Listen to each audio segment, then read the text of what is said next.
Elmwood Park was a peaceful and quiet neighborhood where families lived in harmony and children played in the streets. But everything changed one night when a terrible fire broke out in one of the houses, killing a young couple and their 2 children. The fire was ruled an accident, but some people suspected foul play as the family was involved in a bitter dispute with their neighbors.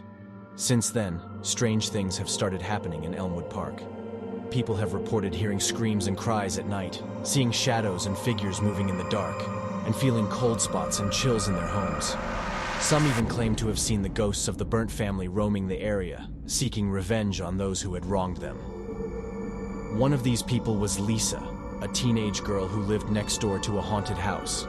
She has always been fascinated by the paranormal and wanted to find out the truth behind fire and ghosts. She decided to sneak into the house one night, armed with a flashlight and a camera, hoping to capture some evidence of the supernatural. She entered through the back door, which was unlocked and slightly ajar. She felt a wave of fear and dread wash over her as she entered the dark and silent house. She smelled smoke and ash and saw charred remains of furniture and belongings. She walked into the living room, where she saw a large hole in the floor where the fire had started. She shined her flashlight, looking for anything unusual or out of place. She noticed a small wooden box on a shelf that looked untouched by the flames. She opened it to find a collection of photos, letters, and newspaper clippings. She realized they were all related to the family that died in the fire. She picked up one of the photos and saw a smiling couple with their 2 children posing in front of their house. They looked happy and normal, but Lisa felt a sudden chill as she looked into their eyes. They seemed to be staring at her with expressions of anger and hatred. She dropped the photo and heard a loud thud behind her. She turned to see a figure standing in the doorway. It was a man in a black suit and red tie. He had short brown hair and a thin mustache. He looked familiar, but Lisa couldn't place him. He smiled at her, but it wasn't a friendly smile. It was a crooked and sinister smile that made Lisa's blood run cold. "Hello," he said in a calm and polite voice. "I was expecting you."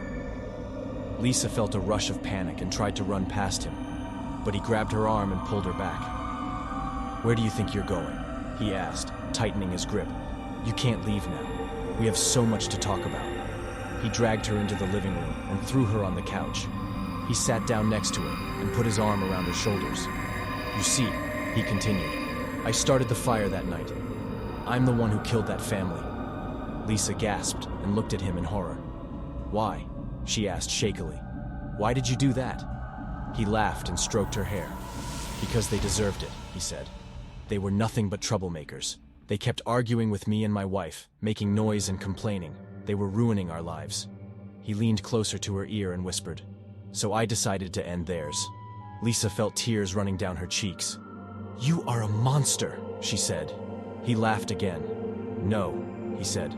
"I'm not a monster. I'm just a man who likes to have fun." He reached into his pocket and pulled out a lighter. "And I'm not done yet," he said. "One more house to burn down." He lit the lighter and held it to Lisa's face. "And one more person to kill." He smiled his evil smile. "Goodbye, Lisa." He threw the lighter on the couch and lit it.